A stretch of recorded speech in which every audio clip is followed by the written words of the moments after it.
Is your dog demonstrating anxiety in public? In this video, I'm going to be telling you how you can help your anxious dog calm down. And I'm going to be giving you an easy technique that you can implement right now, super simple, in order to help your dog feel more calm and comfortable in that anxious environment. Coming up.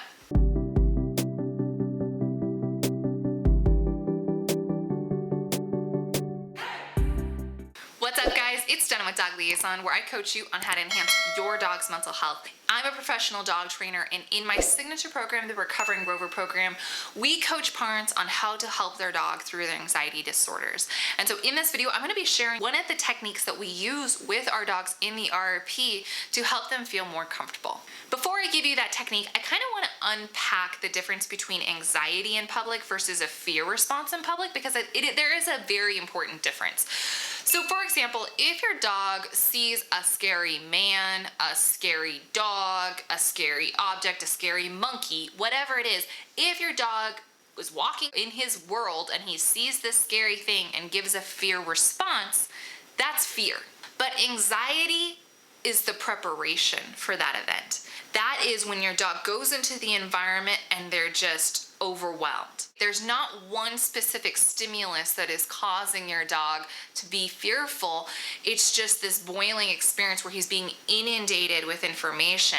And really what's honestly happening is your dog isn't able to filter out information.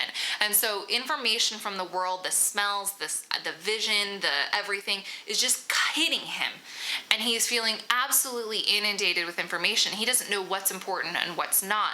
And so he's sitting there going, what's going to happen?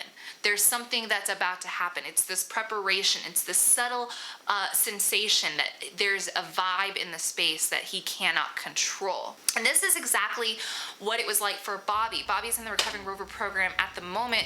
And when he walks out his front door, he's just hit with information, and it's just pandemonium inside. He just doesn't know what to make of it, and so he's very reserved, he's very sensitive, and this is one of the techniques that we did to help Bobby. What we did was we gave Bobby more patterns.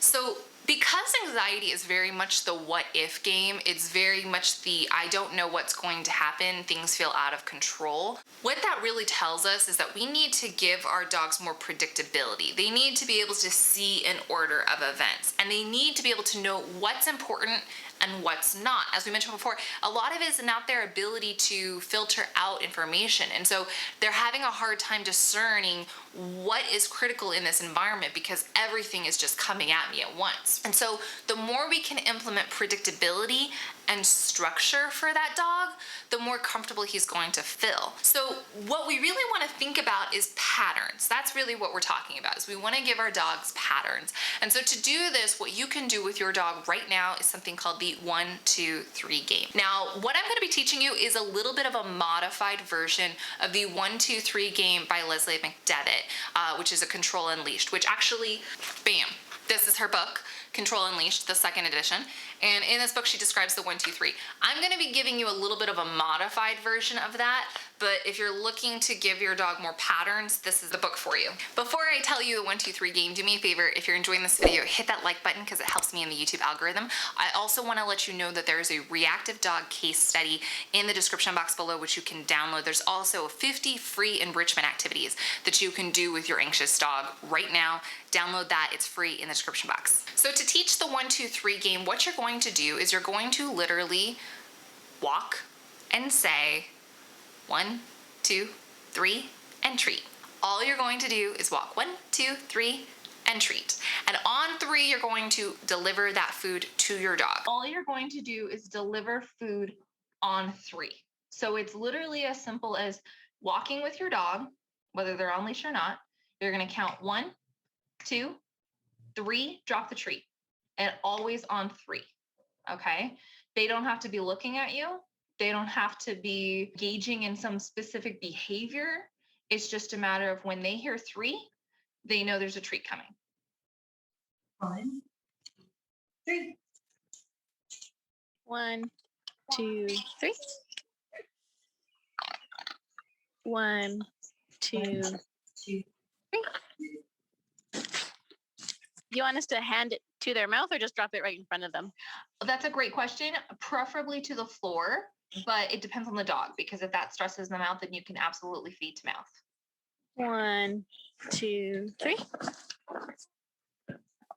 1, 2, 3. 1, 2, 3. Good job, everyone. Now, one of the factors that I think doesn't get talked about a whole lot is that there is such thing as too much pattern. There is such thing as too much rigorous routine.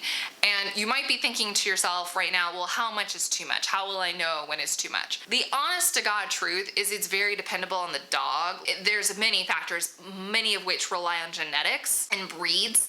So some breeds are more prone to structure and they really thrive off that predictability. And then other dogs are more neurotic by nature and their ability to handle structure, they get very latched onto it and that can cause them a little bit too much neurosis. So what you want to be thinking about is a healthy balance with your dog, providing predictability with where there is unpredictability, which is one of the reasons why you want to do the 1, 2, 3 game in an environment like your front yard or in the backyard if that's too sensitive, or perhaps you're doing this at the park. The reason you want to do that is because the park has this variable of unpredictable. This environment has this kind of experience that everything feels out of control.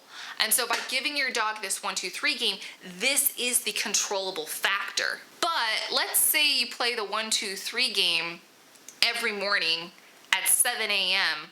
in your front room, your living room, and it's like clockwork. And then one day you don't play the 1, 2, 3 game in your front room at 7 a.m. Your dog might have a panic attack about that because he's not going to know why. We had this routine and now you're deviating from the routine. What does that mean? How do we handle this? So you want to think of it sort of like a healthy balance, right? The purpose of this pattern routine, the purpose of giving your dog this predictability is because they're in an otherwise unpredictable condition. They're in an otherwise random scenario that they feel they have no control. That's the purpose of this activity. If you enjoyed this video, do me a favor, hit that like button because it helps me in the YouTube algorithm. Make sure to download your free copy of Enrichment Activities and the Reactive Dog Case Study. If you're looking for more nerdy content on how to help your anxious dog, do me a favor, check out these 2 videos right here, and I'll see you guys next time. 1, 3. 1, 2, 3. 1, 2, 3. 1, 2, 3. 1, 1, 2, 3.